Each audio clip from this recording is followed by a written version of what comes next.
अब खाना खाने का समय आ गया है। नौकर खाना खाने से पहले वो बोलता मैं खाना नहीं खाऊंगा। पहला मेरा दिल में जो है ना मैं उठाएगा, मेरे अंदर खाना जाएगा नहीं, क्योंकि जब तक मेरे अंदर जो कुछ हुआ है मैं बताऊंगा नहीं, मैं खाना नहीं खाऊंगा।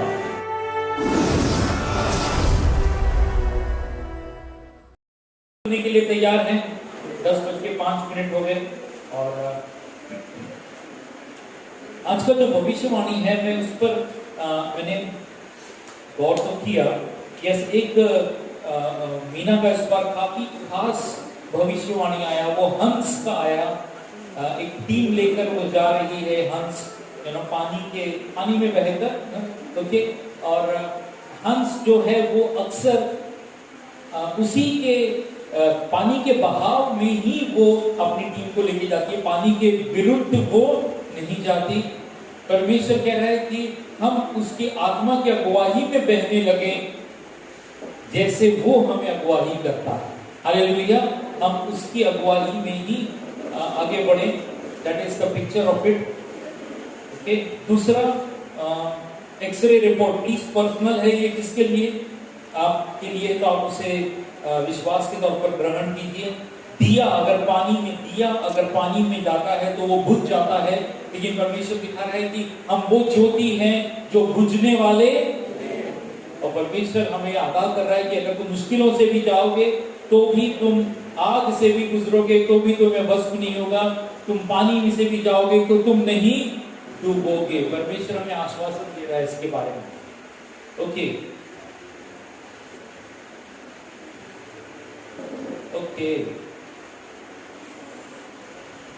यस, कमल जो है वो कीचड़ में ही निकलता है, ओके। तो आपके आजू बाजू में कीचड़ है लेकिन आप कमल हो, ओके। पूजा का भविष्यवाणी था बच्चों के लिए, प्लीज अपने माँ बाप का आदर करें। बच्चों के लिए नहीं, ये सबके लिए, बड़ों के लिए भी। प्लीज आपके जीवन के दरवाजे अगर बंद हैं चेक करो। अगर आपने अपने माँ बाप का आदर नहीं किया है तो प्लीज जल्दी से इस रिश्ते को ठीक कीजिए, आपके जीवन के सारे दरवाजे परमेश्वर खोल देगा, ओके। और कोई भविष्यवाणी? Yes, thank you, okay. एक आज की कहानी पे हम गौर करेंगे, प्रार्थना करेंगे हम लोग, ओके। आइए अपना बाइबल उठाएं, हम खड़े हो गए, लेट्स स्टैंड।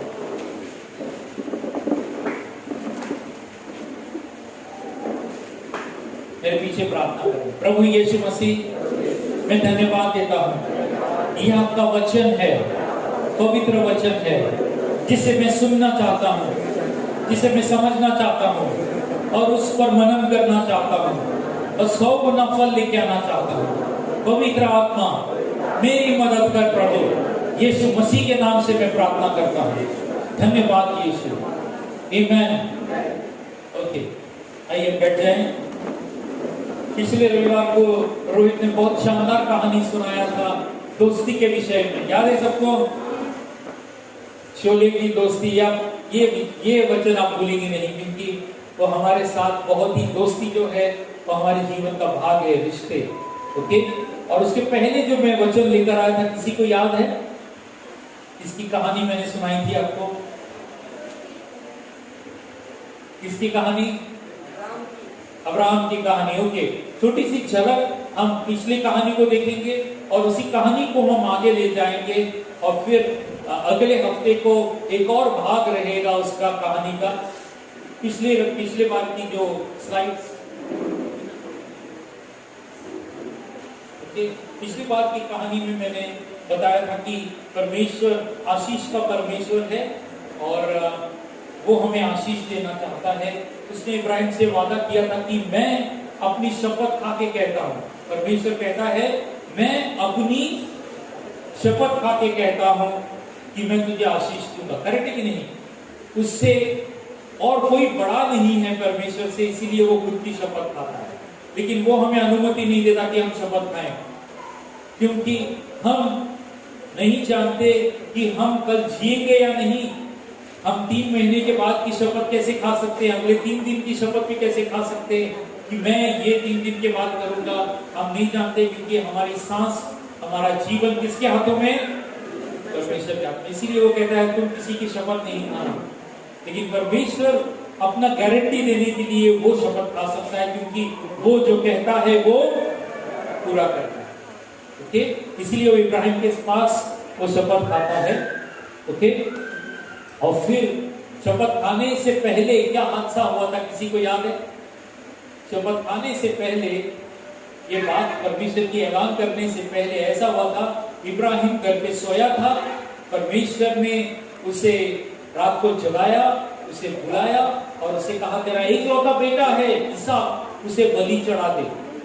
तो वो जाता है, सुबह सुबह उठता है, अपने बेटे को लेता है, 2 नौकरों को लेता है, एक गधे को लेता है और सुबह सुबह वो चल पड़ता है। परमेश्वर उसे कहता है एक पहाड़ी है, मोरिया पहाड़ी, जो 2 दिन दूर है, उस पहाड़ी के ऊपर, या इस पहाड़ी का चित्र लगाइए प्लीज, ऊपर ऊपर, पहले और पहले और पहले और ऊपर, बिफोर,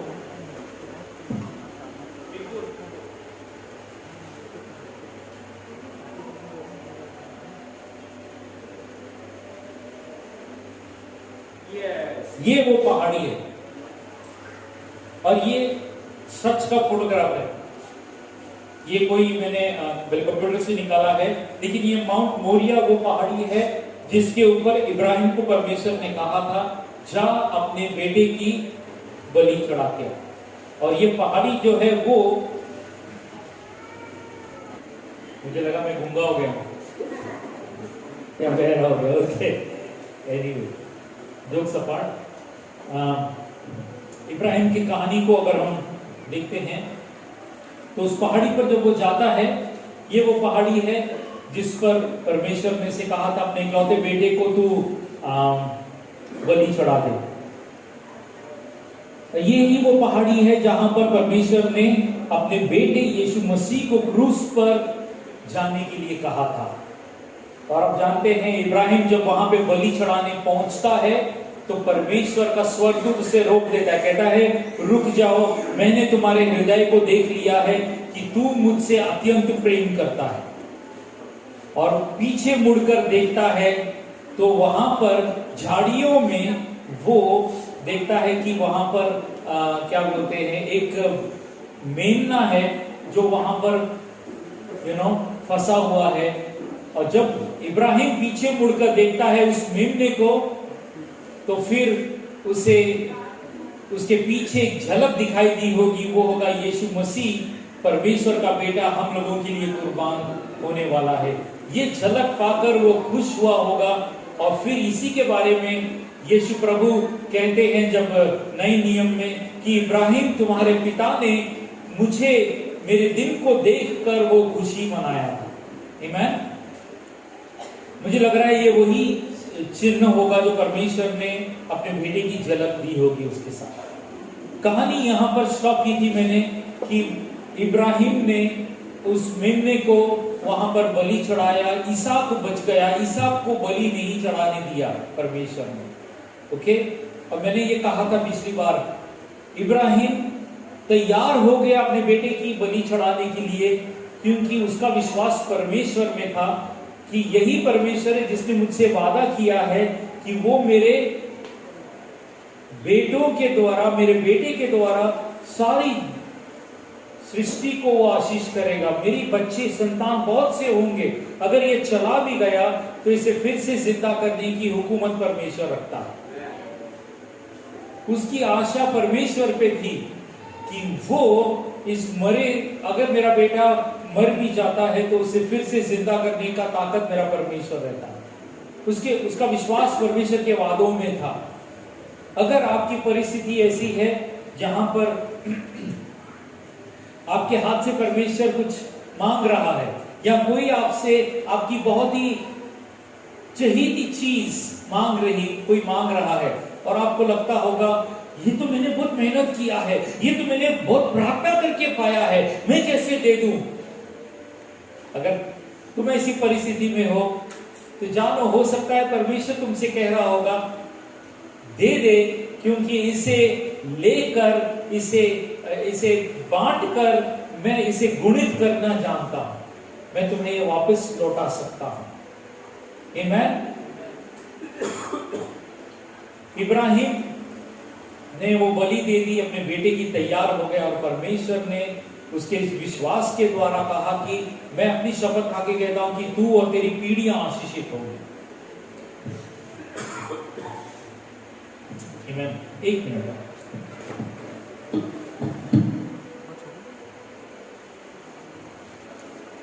माफ करना, मैं थोड़ा संघर्ष कर रहा हूं प्रचार करने के लिए, लेकिन इस वक्त आज की कहानी में आगे लेके जाना चाहूंगा।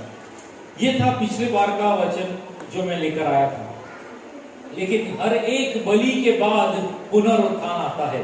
जब यीशु प्रभु ने क्रूस पर जान दी, तीसरे दिन के बाद फिर से जी उठा। हर एक कुर्बानी के बाद परमेश्वर का सामर्थ आता है और नई चीजें परमेश्वर उभारता है। परमेश्वर ने कहा था कि इस साल वो नई चीजें कर रहा है, पुरानी भूल जाओ।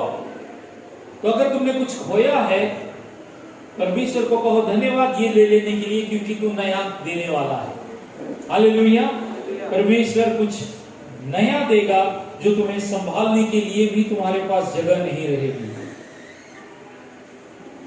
तो आज जो मैं आपके सामने वचन लेकर आ रहा हूं, ओके, वो इस प्रकार का है। आपसे एक सवाल करता हूं। मेरा सवाल है, क्या कभी आप में से किसी ने ऐसा किया है, बिना देखे शादी के लिए हाँ बोल दिया, लड़की को नहीं देखा और कहा ठीक है मैं शादी करने के लिए तैयार हूं, या लड़के को नहीं देखा और बोल दिया ठीक है आपने जो पसंद किया अच्छा किया होगा। ऐसा आपके साथ किसी के साथ हुआ है? रमेश भाई एक जोरदार ताली हो जाए। बड़ा विश्वास, ये बहुत ही बड़ा विश्वास। ये तब तो मेरे ख्याल से प्रभु को जानते नहीं जानते थे, लेकिन फिर भी कहीं तो भरोसा किया, जीवन साथी मुझे जो मिलेगा मेरे साथ रहेगा। Well done Ramesh and Rajashree. Okay Rajashree, आपने देखा था रमेश को? देखो राजश्री ने भी रमेश को नहीं देखा था। मुझे लगा राजश्री ने देख लिया था, रमेश ने नहीं देखा। दोनों ने एक दूसरे को नहीं देखा। जरा खड़े हो जाओ, खड़े हो जाओ। यस प्लीज, एक जोरदार ताली हो जाए। 25 साल हो गए ना, 25 साल भी हो गए इनके। Hallelujah, very good, thank you very much. आप बैठ सकते हैं। समझ रही आपकी कहानी आज जो बताने वाला हूं, ठीक है? भारत में कभी कभी ऐसा होता है, बिना देखे लोग बोल देते हैं। वैसे ही उस जमाने में भी हुआ था। ओके, एक छोटा सा वीडियो देखना चाहेंगे? Yes please. मेरा आज का मैसेज का मूड बनाने के लिए मैं छोटा सा वीडियो भी आपके सामने लेकर आया हूं।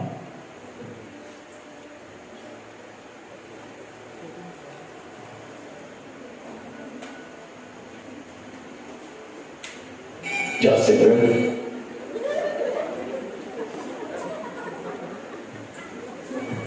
जा जी ले अपनी जिंदगी। जा बेटा जा।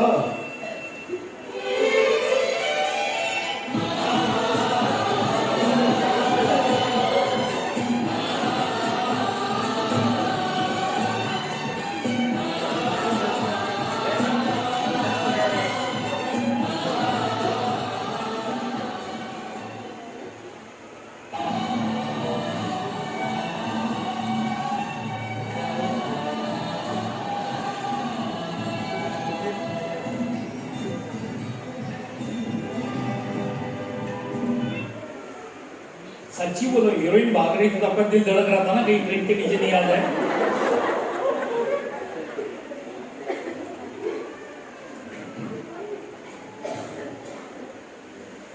ये सीन है ना, ये फिल्म का, ये वाली स्टोरी अगली बार जब मैं प्रचार करूंगा ना तब ये एंड होगा। आज तो शुरुआत कर रहा हूं उस कहानी की। ओके, शाहरुख और काजोल की नहीं, इसाक और रेबेका की। हालेलुया। इसाक और रेबेका को मैंने क्यों चुना आज का संदेश? क्योंकि इसाक उस वेदी पर तैयार हो गया, मेरी बलि चढ़ा दे पिताजी। हम तो देख रहे इब्राहिम का हृदय देख रहे थे कि इब्राहिम को परमेश्वर ने कहा तेरे बेटे को बलि चढ़ा दे। क्या बेटा जो था उसकी मर्जी नहीं थी? यस, बेटा जो था करीबन 20 साल के ऊपर था वो मेरे ख्याल से, इसहाक, कि वो पिताजी के साथ उस पहाड़ी पे जाने के बाद रास्ते पर पूछता भी है, पिताजी बोली बोली किधर है? पिताजी बोलता है परमेश्वर देगा। वहां पे जाने के बाद पिताजी क्या बोलता है? तू ही वो बलि है। तो वो झगड़ सकता ना, मेरे को तो झूठ क्यों बोला, नीचे नीचे क्यों झूठ बोला, ऐसा बोल सकता था ना, लेकिन ऐसा कुछ झूठ नहीं बोलता, वो ऐसा कुछ नहीं कहता।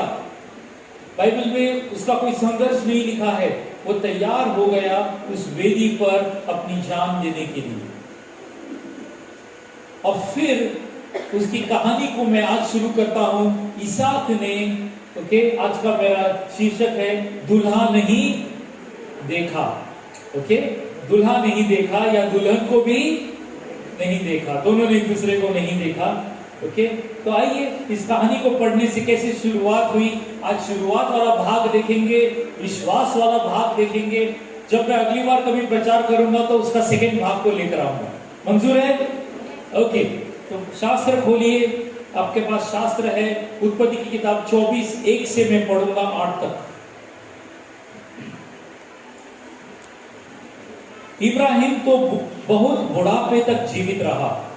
यहोवा ने इब्राहिम को आशीर्वाद दिया और उसके हर काम में उसे सफलता प्रदान की।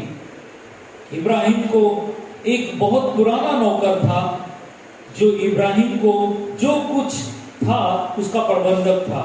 इब्राहिम ने उस नौकर को बुलाया और कहा, अपने हाथ मेरे जांघों के नीचे रखो। अब मैं चाहता हूं कि तुम मुझे एक वचन दो। धरती और आकाश के परमेश्वर यहोवा के सामने तुम वचन दो कि तुम अकानन की किसी लड़की से मेरे पुत्र का विवाह नहीं होने दोगे। हम लोग उनके बीच में रहते हैं, किंतु एक कनानी लड़की से उसे विवाह न करने दो। तुम मेरे देश और मेरे अपने लोगों में लौट कर जाओ, वहां मेरे पुत्र इसहाक के लिए एक दुल्हन खोजो, तब उसे यहाँ उसके पास लाओ। नौकर ने उससे कहा, यह हो सकता है कि वह दुल्हन मेरे साथ इस देश में लौटना न चाहे, तब क्या मैं तुम्हारे पुत्र को तुम्हारी जन्मभूमि को ले जाऊं? इब्राहिम ने उससे कहा, नहीं, तुम मेरे पुत्र को उस देश में न ले जाओ। यहोवा स्वर्ग का परमेश्वर मुझे मेरी जन्मभूमि से लाया, वह देश में पुनः और मेरे परिवार का घर था, किंतु यहोवा ने यह वचन दिया कि वह नया प्रदेश मेरे परिवार वालों का होगा। यहोवा अपना एक दूत तुम्हारे सामने भेजे, जिससे तुम मेरे पुत्र के लिए दुल्हन चुन सको। किंतु यदि लड़की तुम्हारे साथ आना मना करे तो तुम अपने वचन से छुटकारा पा जाओगे, किंतु तुम मेरे पुत्र को उस देश में वापस मत ले जाना। आमीन। कहानी यहाँ पर इस डायलॉग्स में बहुत सी खजाने छुपे हुए हैं। कहानी ऐसी है, इब्राहिम अभी बलि चढ़ाकर वहां से नीचे उतरा है उस मोरिया पहाड़ से, और वो अपने नौकरों के साथ आया है, बीर शिबा में वापस रहने लगा है। बाइबल में दिया वो बूढ़ा हो गया है, मतलब उस हादसे के बाद कुछ और साल बीत गए। मेरे ख्याल से वो 40 साल का था इसहाक। कमेंट्रीज में पढ़ता हूं तो मुझे लगता है वो 40 साल का कुंवारा था। और फिर पिताजी बोलते हैं बेटे का शादी होना चाहिए। बेटे का शादी करने के लिए बोलते हैं मुझे ही कुछ करना पड़ेगा। तो सबसे पहले वो अपने विश्वास योग्य नौकर को बुलाता है। आपके लिए एक होमवर्क है, उस नौकर का नाम क्या था? अगली बार जब मैं प्रचार करूं तो मेरे सामने उस नौकर का नाम लेकर आना। ओके, तो ये नौकर को बुलाता है और ये नौकर उसका खास प्रबंधक था। जो भी इब्राहिम तय करता था, ऐसा करना है वैसा करना है, ये सारा नौकर जो था वो नौकर एकदम विश्वास योग्य था। उसको बुलाता है, बोलता है इधर आ और मेरे जांघ के नीचे हाथ रख। ओके, किसके नीचे हाथ रख? जांघ के नीचे हाथ रख और मुझसे वादा कर। ये उस जमाने का स्टाइल था, उस जमाने का एक ये था कि तू मुझे क्लियरली मेरी बात को सुन, मेरे साथ वादा कर कि तू जो मैं कह रहा हूं वैसा ही करेगा, मेरी बात को टालेगा नहीं। तो कहता है, इब्राहिम बताना शुरू करता है। सबसे पहले इब्राहिम उससे कहता है कि तू मेरे बेटे की शादी जो है ना, इन लोगों के बीच में जो अनाकिम के लोग हैं ना, इनके बीच में से मेरे बेटे के लिए दुल्हन को नहीं लेकर आया, वो होने नहीं देगा। इसका मतलब ये इस प्रकार से कह रहा है, कुछ भी कर, मेरे बेटे की शादी इनमें से जो इधर की अविश्वासी लोग हैं, जो ये दुष्ट लोग के तरह जिनके बीच में मैं जी रहा हूं, अविश्वासी लोग हैं, मेरा बेटा इनमें से किसी के साथ भी शादी नहीं करे। पहले बात तो वो उसे बोलता है। लेकिन तुम एक काम करो, कहता है नौकर से, तुम जाओ मेरे खानदान में से, मेरा जो खानदान है, मेरा जो घराना है वो काफी दूर है, कम से कम 8-10 दिन का सफर है जाने का, वहां पे जा और वहां से एक लड़की को लेकर तू मेरे बेटे के लिए दुल्हन लेकर आ। इब्राहिम अपने खानदान को छोड़कर, उसको करीबन आज 50, 60, 70 साल हो गए रहेंगे, जो अपने घराने को छोड़कर वो निकला था, करीबन 50 साल के ऊपर, 60 साल होने को आए रहेंगे, वो छोड़कर आ गया है। अब वापस नहीं गया, लेकिन वो जानता है कहां पर रहते हैं, नौकर को भी एड्रेस बताता है और बोलता है तू वहां पे जा, वहां से मेरे बेटे के लिए एक बहू लेकर आना।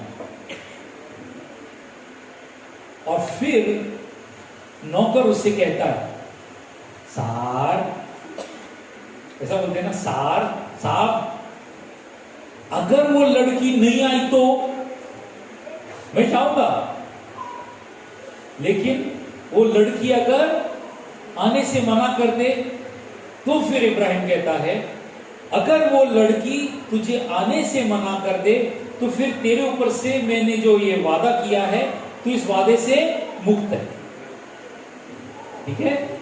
लेकिन परमेश्वर एक स्वर्गदूत भेजेगा तेरे सामने, तेरे आगे, तू वहां पर जाएगा, वो तेरा मार्गदर्शन कराएगा, वो बताएगा कौन सी लड़की है। कौन कह रहा है? इब्राहिम बूढ़ा हो गया है। अब वो कहता है, वो लड़की अगर आने से मना कर दे तो तू आजाद है, लेकिन परमेश्वर का स्वर्गदूत तेरे आगे जाएगा और वहां पर तेरी अगुवाई करेगा और तू उसे लेकर आना। सस्पेंस है, सही है कि नहीं? अनदेखी चीजें हैं, ओके। इस कहानी को मैं यहां पर रोकूंगा, इसको बाद में आगे बढ़ाऊंगा, इसमें से कुछ बातें बताना चाहता हूं, फिर कहानी को आगे ले जाता हूं। जब इब्राहिम उससे वादा लेता है तो उसे कहता है जांघ के नीचे हाथ रख, उससे वो एक गारंटी की तरह मांगने लगता है। नौकर गौर से सुनता है, कहता है हाँ मैं तेरी बात को मानूंगा। दूसरा, नौकर जब उससे कहता है ना कि अगर वो लड़की नहीं मानी तो क्या मैं तेरे बेटे की शादी इधर किसी से करा दूं क्या, उसका रिएक्शन क्या रहता है मालूम है? उसका रिएक्शन रहता है नहीं, एक जोर से चिल्लाया रहेगा वो, नहीं, मेरा बेटा यहां पर कोई भी इन लड़कियों में से किसी के साथ शादी नहीं करेगा। एक निश्चय था इब्राहिम का। और इब्राहिम ने कहा था कि एक और बात, नहीं वहां पर नहीं, वहां पर नहीं बोलता हो, नहीं कब बोलता है मालूम है? वो कहता है कि अगर वो लड़की यहां पर नहीं आई तो क्या मैं तेरे बेटे को वहां पर लेके जाऊं, उस गांव में जहां से तो आया है वहां पर लेके जाऊं क्या? तब इब्राहिम बोलता है नहीं, वहां पर तू उसे कभी लेके नहीं जाएगा, क्योंकि वहां से परमेश्वर ने मुझे छुड़ाया है। परमेश्वर ने मुझसे वादा किया कि मेरा वंश तैयार करेगा, मेरी पीढ़ी से एक पीढ़ियां निकलेगी जो देश बनेगी, जो परमेश्वर का वादा उसके साथ पूरा होगा। परमेश्वर पीछे मुड़, इब्राहिम पीछे मुड़कर नहीं देखना चाहता। जब तुम्हारे सामने ऐसी मुश्किल आती है, तुम्हारी शादी की बात आती है, तुम्हारे मनपसंद लड़की लड़का कलीसिया में दिखाई नहीं देता और मसीह घरानों में दिखाई नहीं देता, कहां देखते हो? जहां से आए हो, जिसमें से परमेश्वर ने छुड़ाया है, उसी अविश्वासी लोगों के बीच में तुम उनके साथ शादी करना चाहते हो? हम इब्राहिम के वंश के हैं, हम वहां पे नहीं जाएंगे। इब्राहिम साफ मना करता है, कहता है मेरे बेटे को तो वहां पे लेके नहीं जाएगा। अगर हम परमेश्वर के वादों में बरकरार रहना चाहते हैं तो ये सावधानी हमको बरतनी है कि हम अपना विश्वास आगे की ओर लगाएं, पीछे मुड़कर नहीं जाएं। जो दिशा परमेश्वर हमारे हृदय में देता है उसे लेकर आगे बढ़े।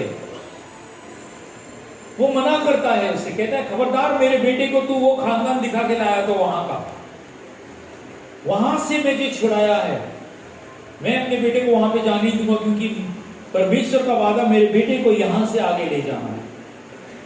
आमीन। ये पहली बात हमें समझनी है। ओके, वो कहता है मेरे बेटे को तुम दूसरा वो कहता है कि यहोवा अपना स्वर्गदूत तुम्हारे आगे भेजेगा। अब उसका विश्वास क्या है? नौकर से कहता है, नौकर, परमेश्वर का स्वर्गदूत तेरे आगे जाएगा। क्या नौकर विश्वासी है? क्या नौकर ने परमेश्वर के साथ रिश्ता रखा है? हम नहीं जानते, हम देखेंगे आगे कि उसका विश्वास कैसे शुरू होता है। इब्राहिम का विश्वास परमेश्वर पर इतना है कि परमेश्वर जो बात मेरे दिल में डाला है, ये बात पूरी होने के लिए परमेश्वर अपना स्वर्गदूत मेरे अविश्वासी नौकर को भी दिखा सकता है, मार्गदर्शन करने के लिए। और मेरे बेटे की शादी, मेरे इकलौते बेटे जिससे मैं प्यार करता हूं, उसकी शादी सही जोड़ीदार से होने के लिए परमेश्वर अपने स्वर्गदूत को भेजेगा। क्या होता है? वैसा होता है कि नहीं? हम देखते हैं यहां इब्राहिम जो है वो अपने नौकर को विदा करता है।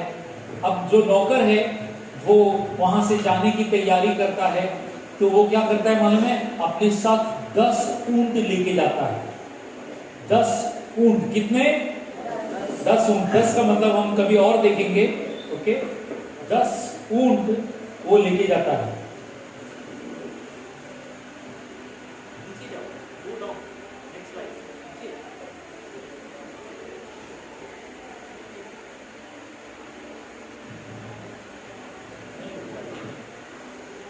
यस प्लीज, ये करीबन 10 ऊंट वो ले जाता है। 10 ऊंट के साथ में ना कुछ हीरे जवाहरात भी लेके जाता है। ठीक है, अगर उसको लड़की पसंद आई तो उसे दहेज देना पड़ेगा। किसको? लड़की वालों को ना। लड़की वाले दहेज देते ना, आवाज ही नहीं निकल रहा। बाइबल के अनुसार कौन दहेज देगा? लड़के वाले दहेज देंगे। रामा, कितनी बेटियां हैं? 4 बार दहेज मिलेगा तेरे को। कृष्णा, कितने बेटे? 2 है, दहेज देना पड़ेगा। रमेश भाई कुछ है, 2 बेटियां हैं, दहेज मिलेगा। एक बार देना पड़ेगा, चलेगा। ओके, कहानी आगे बढ़ाते हैं। वहां से नौकर जो है विश्वास में ना क्या लेता है मालूम है? नाक का सोने का और ब्रेसलेट इधर पहनते ना, तुम लोग देखा है, मैं शादी में कुछ लोग इधर डालते हैं सोने का स्टाइल में, ऐसा औरतें आती हैं जानबूझ के। हाँ, हंस रहे कुछ लोग, वो उधर का ही स्टाइल है, हम लोग आज अपना रहे हैं। ओके, ये चीजें वो लेता है, नौकर के पास देता है, और इब्राहिम का नौकर 10 ऊंटों को लेकर वो चल पड़ता है। जब वो जाता है सफर में, जब वो सफर में जाता है, उसका सफर जो है वो करीबन 10 दिन का है। अंदाजन मैंने मैप देखा, नोट किया, तो हिब्रोन से लेकर नाहोर का जो सफर है 8-10 दिन का मेरे ख्याल से होगा। वो उतना दूर उसको जाना है। उस सफर में जाता है और जैसे ही वो नाहोर के शहर के या उस गांव के बाहर आके रुकता है, वो सबसे पहले गांव के बाहर एक कुआं दिखता है। बोलता है आ तो गया हूं मैं। और फिर वहां पर आके वो प्रार्थना करता है। ओके, क्या प्रार्थना करता है? आइए वचन को देखते हैं। ओके, वचन है,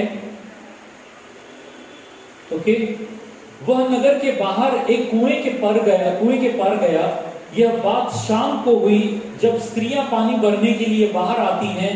नौकर ने वहीं ऊंटों के घुटनों के बल बिठाया। नौकर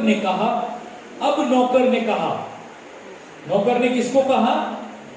परमेश्वर से कहा। ध्यान से सुनना, हे यहोवा, तू मेरे स्वामी इब्राहिम का परमेश्वर है। अभी तक उसका परमेश्वर नहीं हुआ, नौकर का परमेश्वर नहीं है। किसका परमेश्वर है? इब्राहिम, मेरे मालिक इब्राहिम का तू परमेश्वर है। आज तू उसके पुत्र के लिए मुझे एक दुल्हन प्राप्त करा। उसका विश्वास रहता है कि ये परमेश्वर, मेरे मालिक का परमेश्वर, मेरे मालिक के लिए बहू आज दिला दे। कृपया मेरे स्वामी इब्राहिम पर यह दया कर। खुद पर नहीं मांगता है, किस पर दया मांगता है? मालिक पर। मैं यहाँ इस जल के कुएं के पास खड़ा हूं और पानी भरने के लिए नगर से लड़कियां आ रही हैं। नेक्स्ट वाला स्लाइड।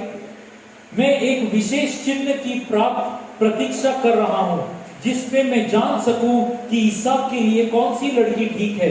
यह विशेष चिन्ह है, मैं लड़की से कहूंगा, कृपया कर आप घड़े के नीचे रखें, जिससे मैं पानी पी सकूं। मैं तब समझूंगा कि यह ठीक लड़की हुए जब वह कहेगी पियो, और मैं तुम्हारे ऊंटों के लिए भी पानी भर दूंगी। यदि ऐसा होगा तो तू प्रमाणित कर देगा कि इसहाक के लिए यह लड़की ठीक है। मैं समझूंगा कि तूने मेरे स्वामी पर कृपा की है। हालेलुया। अब शाम का समय है।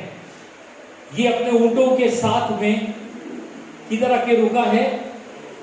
शहर के बाहर कुआं है, और कुएं पर पानी भरने कौन आती हैं? लड़कियां आती हैं। तो वो सोचता है और प्रार्थना करता है। देखो उसका प्रार्थना करने का स्टाइल, परमेश्वर से बातें करता है। कहता है, प्रभु तू अभी एक चिन्ह दे दे मेरे को। जो लड़की तूने चुनी है इसहाक के लिए, वो लड़की जो है,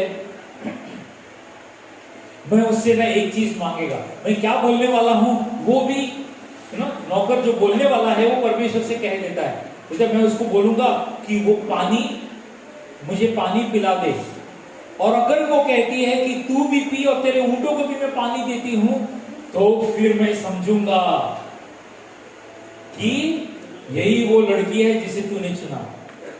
देखो नौकर ने एक मुश्किल वाला चिन्ह मांगा। अनजान व्यक्ति, गांव के बाहर अनजान व्यक्ति अपने ऊंटों को लेके बैठा है, पानी के लिए रुका हुआ है, पानी मांग रहा है। एक आदमी पानी मांग रहा है, और एक हीरोइन लड़की, वहां पे लिखा है सुंदर सी लड़की आती है, और लड़कियां में होती हैं, सुंदर लड़की आती है, और फिर उससे ये पानी मांगेगा। तो पहले तो लड़की हाँ बोलनी चाहिए, मैं तेरे को पानी देती हूँ। तू तो दूसरा गांव का है, दूसरे का है, मैं तेरा मेरा क्या लेना देना, मैं क्यों दूं तेरे को पानी? हो सकता है, सही है कि नहीं? लेकिन ये आदमी एक चिन्ह बड़ा मांगता है, उस न सिर्फ मुझे पानी पिलाए और मेरी ऊंटों को भी पिलाए। अभी ऊंट कितना पानी पिएगा? ऐसा हाथ में थोड़ा सा पानी पिएगा ना। कितना? एक ऊंट कितना पानी पिएगा? एक बकेट, दो बकेट तो पिएगा ना। कितनी ऊंट थी? तो कितना बकेट पानी देना पड़ेगा? 20 बकेट पानी। कि कोई लड़की पागल है क्या? एक आदमी को पानी दो, उसे उसकी ऊंट को भी खुद की मर्जी से 20 गड़ पानी निकालो और उसको पिलाओ। ऐसा हो सकता है? तो लगता है ईसा की शादी नहीं हुई। अब ऐसा होता है, जैसा उसने प्रार्थना किया वैसा ही उस गांव से लड़कियां आती हैं। और जैसे ही वो लड़कियां आती हैं, ये उसमें से एक लड़की को देखता है और ये इसको लगता है इसको ही मैं बोल देता हूं। और एक सुंदर लड़की से वो कहता है, क्या तू मुझे पानी पिलाएगी? और जैसे ही वो कहता है, वो लड़की बोलती है, हाँ मैं तुझे पानी पिलाऊंगी। और पानी पिलाती है, बोलती मैं तेरे ऊंटों को भी पानी पिलाऊंगी। हालेलुया, ताली बजा सकते हैं यार। उस जमाने में परमेश्वर के पास एसएमएस का मशीन था। एसएमएस करते ना अपन, मैसेज भेजा, यहां से वहां तक पहुंच गया। इस नौकर ने गांव के बाहर परमेश्वर को मैसेज किया और परमेश्वर ने उसका मैसेज का जवाब किसके मोबाइल पे दिया? लड़की के मोबाइल पर। और लड़की के मुंह से वो बात निकली जो इस व्यक्ति ने अपने दिल से प्रार्थना परमेश्वर को की। अब मालूम है क्या हो गया? जाने दो, अगली बार बताता है। बहुत गंभीर बात है। ये जो नौकर है वो हैरान, शॉक। पानी पिया लेकिन मुंह खुला है। क्यों? क्योंकि वो पानी भर भर के हर एक ऊंट को पानी पिला रही है। और ये हैरान, कैसा परमेश्वर है मेरे मालिक इब्राहिम का परमेश्वर। बोला था स्वर्गदूत भेजेगा, मुझे दिख नहीं रहा है। ये सच में है क्या परमेश्वर? और जो मैं बोला उसने सुन लिया। क्या वो मन की बात को जानता है? क्या वो मेरे मालिक पर इतनी दया करता है, इतनी दया? उसके लिए मैं जो बोला वो भी करने को रेडी है। मेरे इब्राहिम को मैंने बोला नहीं कि तेरा परमेश्वर को बोल मेरे को देने के लिए। मैं इब्राहिम को भी बोल के नहीं आया, मैं तो डायरेक्ट बोला, हेलो तू मेरे को पहचानता है परमेश्वर? शॉक। पढ़ो, वो रुका रहा, ऐसा देखता रहा जब तक कि वो सारे ऊंटों को पानी नहीं पिला दे। और फिर वो हिम्मत करता है और पूछता है, किसकी बेटी है तू? क्या पूछता है? किसकी बेटी है तू? इसका मतलब वो पूछते तेरा फोन नंबर देना। कोई लड़की ऐसी दे देगी कि अपना फोन नंबर किसी को, कोई नौकर को? वो बोलती है, मैं नाहोर के बेटे बिथुएल के बेटी हूं। मैं मतलब मैं नाहोर की पोती हूं। नाहोर कौन था? नाहोर इब्राहिम का बड़ा भाई था। उसके बेटे की बेटी उसके खानदान की थी। ये और शॉक्ड हो गया। और फिर ये क्या कहता है मालूम है?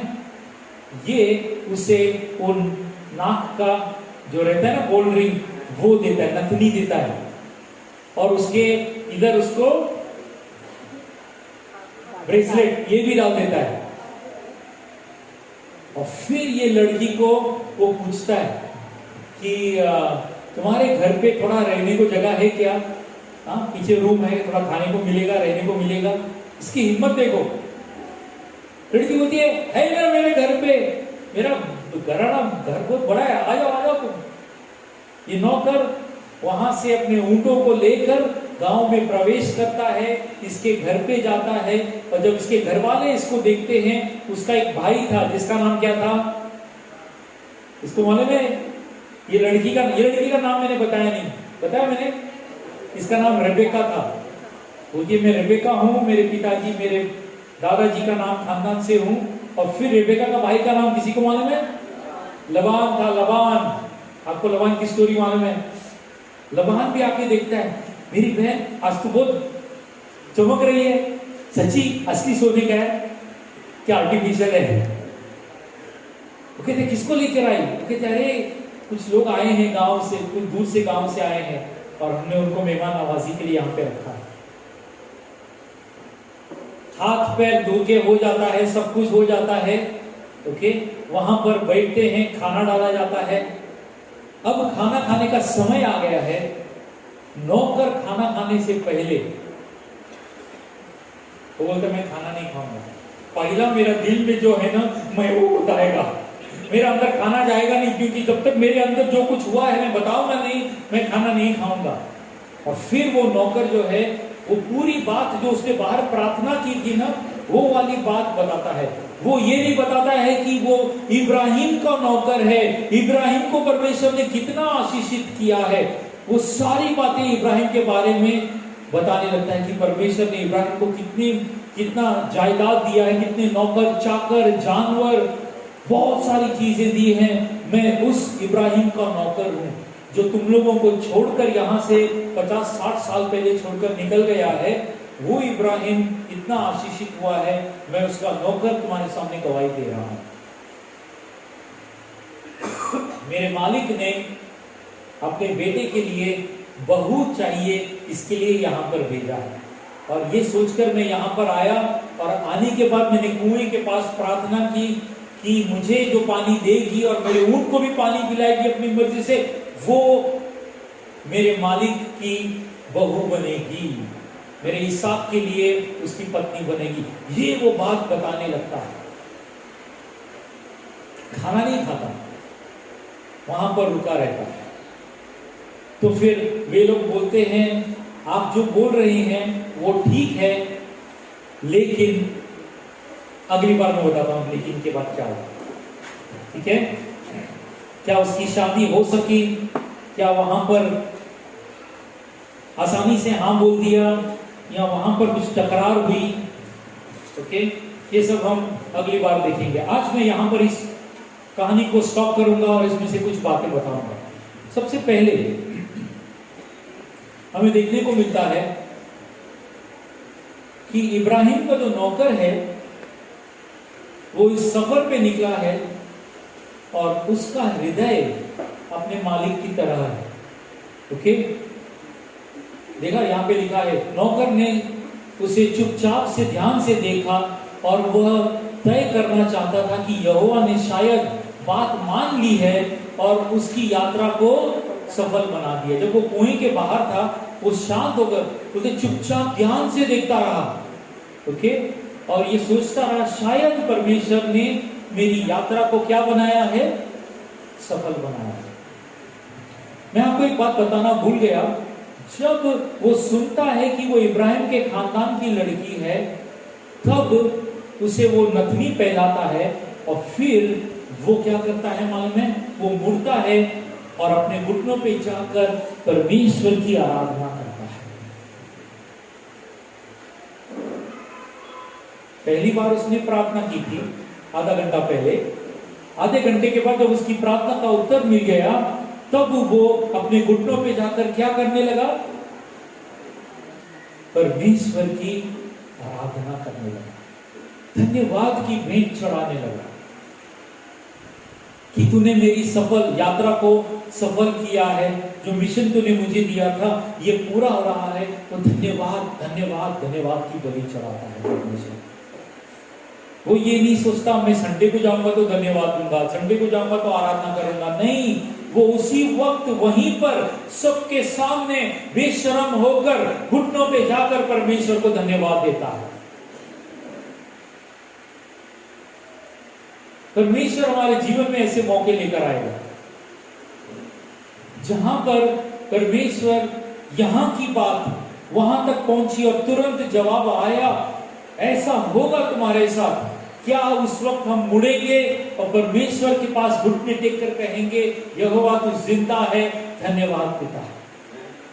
और परमेश्वर ऐसे दिन हमारे जीवनों में लेकर आया है। तुम यहां पर सोचोगे यहां से वहां गया नहीं कि वहां से जवाब आएगा, लेकिन क्या तब हम सोचेंगे उस तरह देखेंगे, भैया सच में परमेश्वर ने मेरी प्रार्थना का उत्तर दिया, इतना जल्दी दे दिया, मैंने उपवास भी नहीं किया था, मैंने प्रार्थना ऐसी सोचा था और परमेश्वर ने दे दिया। क्या उस वक्त तुम परमेश्वर की आराधना करोगे? God is going to answer us with fire, वो एक आग की तरह हमारी प्रार्थनाओं का उत्तर देने वाला है। इस हफ्ते में हम लोग आजादी की बुनियाद कर रहे थे। कितने लोग आए थे आजादी की बुनियाद के लिए? यस, आजादी की बुनियाद जब हम इस हफ्ते कर रहे थे तो पहले दिन 27 तारीख को दोपहर का समय था, खाना खा के हो गया और मैं वीडियो लगा रहा था। हम लोग वीडियोस पे आजादी की बुनियाद कर रहे थे। अचानक से मेरे मन में विचार आया, वीडियो चल रहा है, प्रोजेक्टर चल रहा है, साउंड सिस्टम चल रहा है। अचानक मेरे मन में विचार आया, अगर लाइट बंद हुआ तो, अगर बिजली बंद हुई तो कैसा करेंगे? सडनली एक विचार आया, तो मैंने कहा देखते हैं, अगर ऐसा हुआ तो स्पीकर जो है उसका बैटरी अगर चार्ज है, लैपटॉप है तो चला लेंगे जब तक लाइट आए। मैं ऐसा सोच के मेरा मन में ये सवाल गूंजने लगे, अरे ऐसा हुआ तो वैसा हो। तो मैं अपने दिमाग में अपनी जितनी सोच है उतना मैं करने लगा। 3 मिनट के अंदर लाइट चला गया, सडनली टॉक। मैं हैरान हो गया। अभी तो 2-3 मिनट पहले मेरे को विचार आया था अगर लाइट गया तो क्या होगा। मैं दिमाग में मैंने 3 मिनट में जो प्लान किया था ना, जल्दी से बोला थी बैटरी चालू है क्या? सोनू को था ना, सोनू था, ये था, अरे उनसे जाके देख पीछे बैटरी चालू है क्या, अपन ट्राई करते। मैंने वायर फिर छोड़ के वापस कनेक्शन अलग मारा, बोला चलो लैपटॉप पे देखते हैं। मैं कोशिश कर रहा हूँ, मैं अपनी बुद्धि का सहारा लेकर पूरी कोशिश कर रहा हूँ। अगले 2 मिनट तक मैंने देखा उसका बैटरी चार्ज नहीं है, कुछ भी करो होने वाला नहीं है। प्रभु से प्रार्थना करते हैं। तो मैंने कहा सब लोग मिलकर प्रार्थना करें, प्रभु से मांगे बिजली दे दे प्रभु। सब लोगों ने तुरंत प्रार्थना की, परमेश्वर धन्यवाद, तू हमारा परमेश्वर, हमें बिजली चाहिए, बिजली चाहिए, धन्यवाद यीशु। आमेन, आमेन बोला और मैं फिर पीछे मुड़ा कुछ तो ट्राई करने के लिए, और सब लोग बोले लाइट आ गया, लाइट आ गया। किधर आ गया लाइट?